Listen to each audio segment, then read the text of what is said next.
Gallo Sasdi, Relaciones Internacionales, analista, ¿cómo está? Bien, ¿qué tal? Pues bien también, no estamos mal. Por ir al grano, ¿qué le parece el tema de Henry Kissinger? No sé si ha tenido tiempo de verlo. Le voy a No, preguntar ahora por ¿qué el tema de pasó? los ministros de la OTAN y todo esto que ha habido hoy, pero ¿se ha quedado a gusto Kissinger hablando de la guerra probable en Taiwán, de que si prevalece Ucrania no lo hace Putin y de que Reino Unido la única oportunidad que tiene ahora de crecer es aprovechar y ser nexo con Europa? ¿Cómo ve usted todos estos aspectos de la política internacional? Ya, bueno, sí, demuestra que Henry Kissinger, a pesar de tener 100 años, tiene la mente pues bien clara para expresar sus ideas, ¿no? Otra cosa es si se está de acuerdo o no, pero bueno, se ha manifestado pues de manera muy clara. Me imagino que la actitud con respecto al Reino Unido de estar pues integrada, ¿no? Es lo que dijo, o estrechar más lazos con la Unión Europea. ¿Es aquello lo que dijo? Te pregunto. Cuanto a Reino Unido, lo que dice es que tiene que hacer de nexo, aprovechar la separación que ha tenido de Europa y en vez de ser un europeo hablando con Estados Unidos, pase a ser ese puente que Un vuelva a unir puente, una cosa con la otra y se aproveche sí, económicamente, ¿no? un puente euroatlántico, sí. Sí, me parece muy bien. O sea, no veo que el Reino Unido vuelva a unirse a la Unión Europea a corto plazo, medio plazo. Así que, pero es un país europeo, es un elemento clave de la Alianza Atlántica. Así que es una actitud muy positiva de constituir un puente estratégico entre, pues, Estados Unidos, Norteamérica, Canadá incluido, y Europa en vista de aquello que interesa a todos, que es la seguridad, por ejemplo, de Europa, ya que eso pues tiene un impacto si llegara a Europa algún día a estar dominada por una potencia continental, imperialista, eso no iría en los intereses, no coincidiría con los intereses del Reino Unido, ni tampoco con los de Norteamérica, Estados Unidos y claro, Canadá. ¿Y cuál era el otro punto que dijiste? Juan De Kissinger. mezclaba, decía tres cosas así como, ha dicho muchas, ha sido una entrevista larga, como su vida, como dices, Layos, esos más de 100 años, pero decía tres cosas así muy relevantes. Esto que comentábamos de Reino Unido, la probable guerra en Taiwán, dice, porque es el Ah, punto del salto económico que viene, tecnológico, y es necesario sí. que los dos bloques van a querer controlarlo. Y dice que es muy probable que termine habiendo guerra en Taiwán. Y además Ajá. dice también respecto a Ucrania que o Ucrania o Putin, pero que las dos cosas no pueden prevalecer. Ya, ya, muy bien. Bueno, vamos a ir a Taiwán, a Formosa. Sí, bueno, lo que ha dicho Henry Kissinger es en vista de lo que no solamente las acciones por las Fuerzas Armadas de la República Popular China en cuanto a sus despliegues navales o aéreos o aeronavales sobre el estrecho de Taiwán o estrecho de Formosa y al este también de la isla de Taiwán, que claro son amenazantes, y las declaraciones que se han hecho, ¿no? Por ejemplo, un general de la Fuerza Aérea Americana, creo que de 3 estrellas, sino de 4, pues le dijo a sus subalternos como que puede haber una guerra en 2025, creo que dijo, con la China, por lo de podría ser Taiwán, pero no olvidemos hay otros puntos en conflicto, como la cuestión de la libre navegación del mar de la China Meridional. Y está las declaraciones, tengo entendido, del presidente chino Xi Jinping, que le dijo a sus altos mandos, ¿no?, de las Fuerzas Armadas de la República Popular China que estén preparados. No dijo, tengo entendido, que lo van a hacer, pero que estén preparados operativamente para una guerra, creo que en 2027, una guerra o una anexión, intento de ocupación militar de Taiwán. Pero claro, le digo a la audiencia, eso implicaría una guerra segura con Estados Unidos y probablemente con Japón también, ya que Japón pues tiene una política como más proactiva ahora, no es reciente, ¿no? Ya se ha estado hablando desde hace tiempo en Japón, ha sido un debate de que la constitución pacifista que el general MacArthur y su equipo de asesores pues le redactaron al Japón tras la Segunda Guerra Mundial, como que no encaja la no intervención por parte del Japón en situaciones de coaliciones, ¿no? No actuar unilateralmente, pero dentro de coaliciones que debe de hacerlo. Entonces, pues últimamente se habla de esto, de la seguridad, estrechar lazos de seguridad y colaboración Estados Unidos, Japón, Corea del Sur. Y no tengo la menor duda que Taiwán, la seguridad de Taiwán es vital para el Japón. O sea que la guerra, una invasión de la China a Taiwán o una amenaza armada, vamos a decir que no invaden de momento, pero la bombardean con drones kamikaze, misiles cruceros, misiles balísticos, como está haciendo Rusia con Ucrania, para intimidarla, para obligarla a rendirse, eso provocaría como mínimo un despliegue de fuerzas antimisiles y antiaéreas de los países que he mencionado, Estados Unidos y probablemente Japón. Es que al respecto, Lajos, al respecto de esto, Estados Unidos llegó a decir que defenderían Taiwán como si fuera suelo americano. Bueno, pues ahí lo tienes, tú lo has dicho, eso lo dice todo. Entonces Henry Kissinger pues habla de eso, pero quiero ampliar un poco, porque esperemos que no haya tal guerra, porque si llega a haberla, ya dejando a un lado el tema ya de si se usan o no armas nucleares, o que Corea del Norte aproveche la coyuntura como aliada de China para intervenir contra Corea del Sur, expandiendo el conflicto y claro, tiene armas nucleares con que amenaza también a Estados Unidos o bases americana como Guaján o Guam, como lo conocen los anglosajones, antigua posesión española en las Marianas. Está el tema de que podría, Estados Unidos probablemente impondría, si la guerra se expande por Taiwán, se expandiría probablemente al mar de la China Meridional, al mar de la China Oriental, que hay disputa entre la China y Japón al respecto, bloqueo naval, guerra naval, bloqueo de las exportaciones chinas, el impacto que tendrá eso en la economía mundial, a las exportaciones de Estados Unidos, etcétera. O sea, la guerra no sería solamente un elemento militar, las consecuencias, pero tendría un severo impacto, potencialmente puede tenerlo, con la economía internacional. Así que Sería absoluto, el impacto económico sería espectacular. El asunto de espectacular, Rusia y Ucrania más que se la iba a quedar... pandemia probablemente. No, decía que lo de Rusia y Ucrania se iba a quedar en muy poca cosa, con respecto a que Taiwán de repente dejase de producir, porque prácticamente todos los semiconductores del mundo salen de ahí, más del 90% salen de Sí, ahí, no, y son lo que conforma prácticamente todo lo que rozamos con la tecnología. Entonces, ojo a ese bastión que resulta Taiwán en el mundo. pero también una cosa rapidito, que ya sabes que Taiwán está invirtiendo para una gran fábrica, creo que en Estados Unidos, En y se Arizona, está en en Arizona, Arizona y en Dresden, se habla creo que en Europa, en Dresden. sí. O sea que eh, sufriría la producción en la isla de Taiwán, Formosa, pero la producción potencialmente puede seguir en otro lado. Y para enlazar con lo que dijo Kissinger de Ucrania o Putin, bueno, es porque se está llegando, y él, no olvidemos que Henry Kissinger nació ciudadano alemán, tuvo que salir antes de estallar la Segunda Guerra por el antisemitismo, la persecución por parte de los nazis, del NSDAP, los nacionalsocialistas hitlerianos. Y él sabe lo que es un dictador, un tipo con ambiciones hegemónicas, geopolíticas, de dominio, sino del mundo, al menos de Eurasia. Y ahí está la cuestión de Putin, que Putin, yo compartiría esa visión, si la tiene Henry Kissinger, de que Putin es una amenaza existencial a la democracia, a la libertad y soberanía de al menos de aquellos países que fueron parte de la Unión Soviética, incluyendo Ucrania, Bielorrusia, Lituania, Letonia, Estonia, Georgia, Armenia, etcétera, y los de Asia Central. Hay incluso ¿cómo se llama?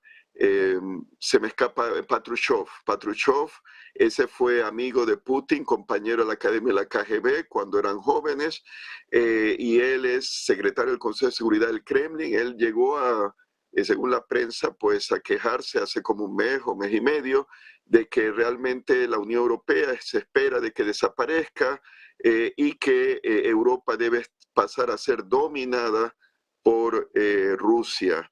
Entonces tenemos ese tema que Karaganov Sergei Karaganov, que es como uno de los ideólogos de, le llamaban el Near Abroad, es como decir el próximo, el exterior próximo. Abroad es exterior, como afuera, ¿no?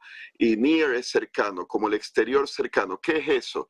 Fue tras la caída de la Unión Soviética que muchos rusos de nación rusa, ¿no? Que eran soviéticos, pero nación rusa, como hay nación ucraniana o lituana o bielorrusa, muchos rusos quedaron fuera de la Federación Rusa. Muchas minorías rusas en Letonia, en Estonia, en la misma Ucrania, etcétera, pues que él propuso la doctrina Karaganov. Él es de origen armenio, su familia habría sido originalmente Karaganian. Pues Karaganov propuso en los años 90 esa doctrina que, sobre texto de defender los derechos humanos de las minorías rusas viviendo en países de ese exterior cercano, near abroad en inglés, en Letonia, por ejemplo, en Estonia, en Crimea, ¿no? Ucrania, etcétera, el Donetsk o el Donbass, que es un argumento, una excusa, un pretexto para Rusia intervenir en los asuntos de esos países que fueron de la Unión Soviética.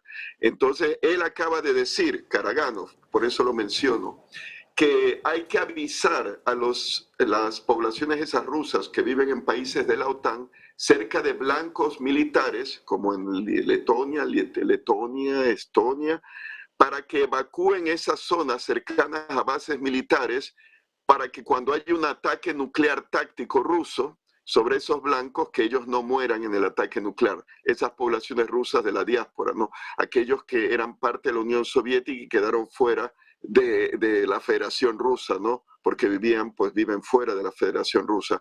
Entonces, claro, Karaganov no quiere decir que Putin lo haga, pero Karaganov es un hombre que ha estado muy cerca del oído de Putin, y la doctrina Karaganov se puede decir que fue aplicada por Putin al intervenir contra Ucrania en 2014 y Crimea y Donbass.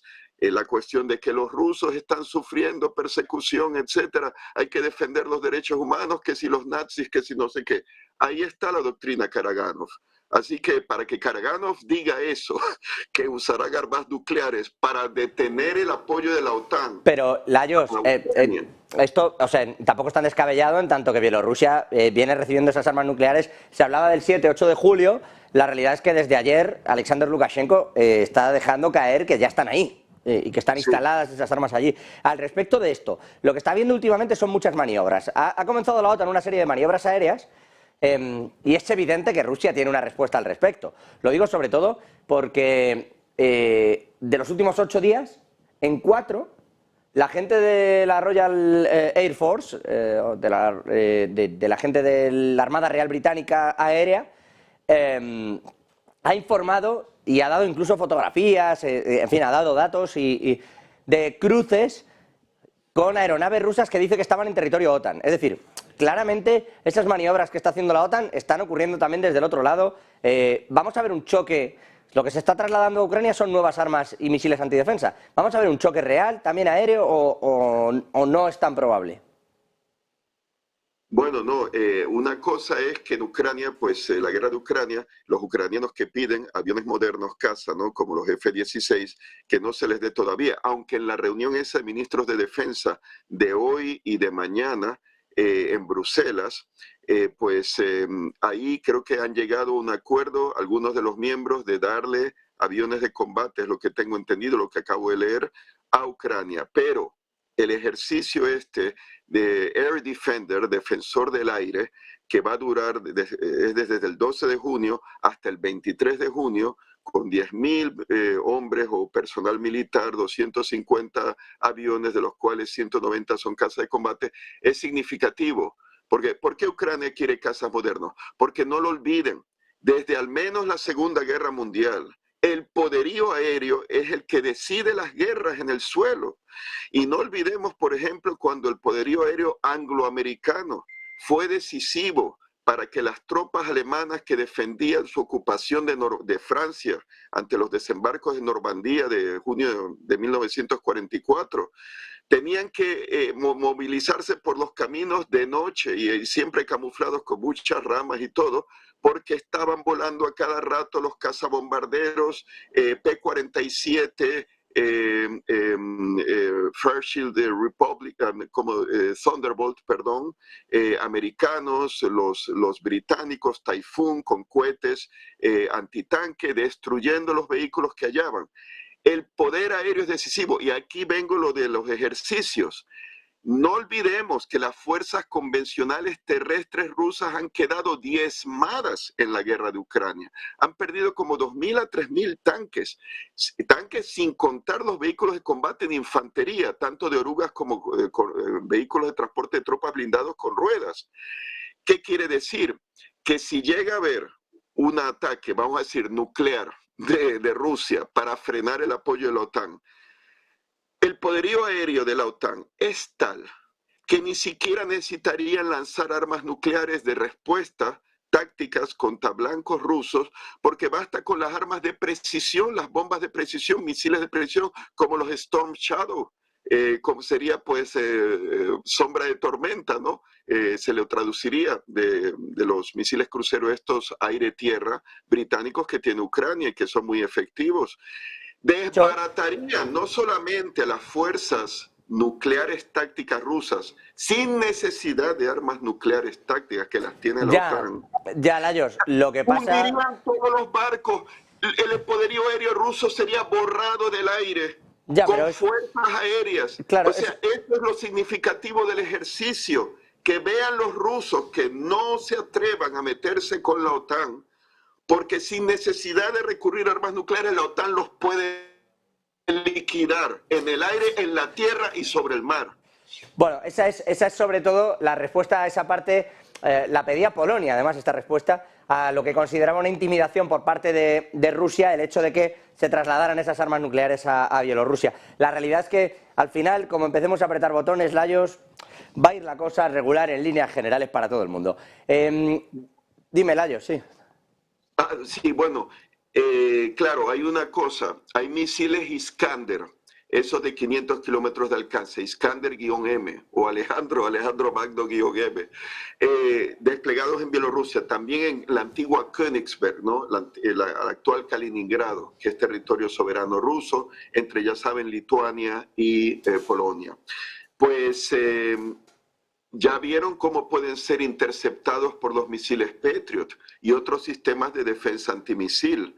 No olviden la defensa antimisil europea. Sí. Ese sistema Aegis Ashore que les hablé, creo que ustedes, égida en la orilla, así sería la traducción de Aegis Ashore.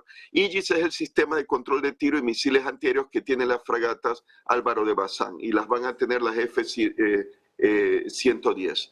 Es para proteger originalmente un portaaviones y sus escoltas de ataques de misiles balísticos como crucero, por ejemplo. En este caso están desplegados en Polonia, también en Rumanía.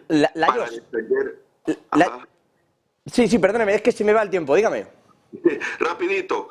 Derribarían potencialmente esos misiles de corto alcance. Otra cosa son los intercontinentales, pero si hablamos de armas nucleares tácticas, pueden potencialmente derribarlos. Y los cazas Sukhoi 25 de ataque a tierra, que dice Rusia que ha modernizado, bielorrusos son, pero de fabricación soviética, para llevar bombas nucleares, serían bombas de gravedad tácticas, pero si derribas al Sukhoi 25 antes que llegue al blanco, ¿cómo van a lanzar los misiles o las bombas? Y las bombas les pueden poner alas para planear, los rusos, sí.